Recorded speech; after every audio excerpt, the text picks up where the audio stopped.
இந்த மேகதாது விவகாரத்திலும் கூட சிலர் எல்லாம் திசை திருப்புகின்ற மாதிரி பேசினார்கள்.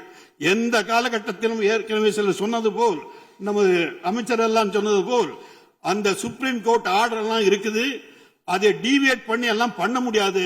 நிச்சயமாக மத்திய அரசு எந்த அரசுக்கும் அப்படி இருந்தா, நம்ம காங்கிரஸ் கட்சி உறுப்பினர்கள் எல்லாம் உங்க கூட அமைச்சர் எல்லாம் கொடுத்திருக்கீங்க, அவங்கள வச்சு கூட you can use your good office.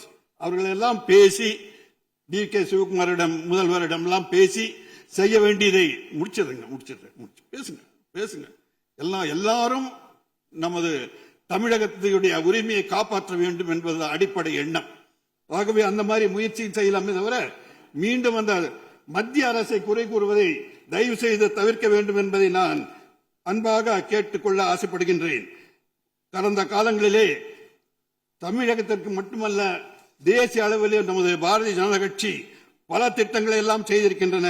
அதை இங்கு புள்ளிவரெல்லாம் சொன்னால் காலம் தாமதமாகிவிடும் என்பதற்காக அதை தவிர்த்து என்னை தேர்ந்தெடுத்த என்னுடைய ஊட்டி மக்களை, ஏன்னா ஊட்டி சிறப்பாக இருந்தால்தான் உறுப்பினர்கள் எல்லாம் கூட அங்க வந்திருந்து நல்ல முறையிலே ஊட்டி நல்லா இருக்கு, 4 நாள் இருக்கலாம் சொல்லி நீங்கள் எல்லாம் எங்களுடைய விருந்தோம்பல் செய்வதற்கு நாங்கள் தயாராக இருக்கின்றோம், நீங்கள் வர முடியும்.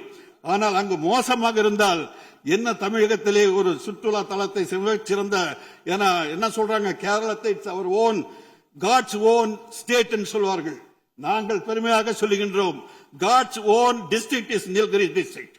அந்த மாதிரி வளமும் வாய்ப்பும் இறைவனால் தந்த ஒரு மாவட்டத்தை மிகச் சிறப்பாக செய்ய தவறிவிட்டோம் இதுவரை. இனிமேல் செய்ய வேண்டும், அது நிச்சயம் வாய்ப்புகள் இருக்கின்றன.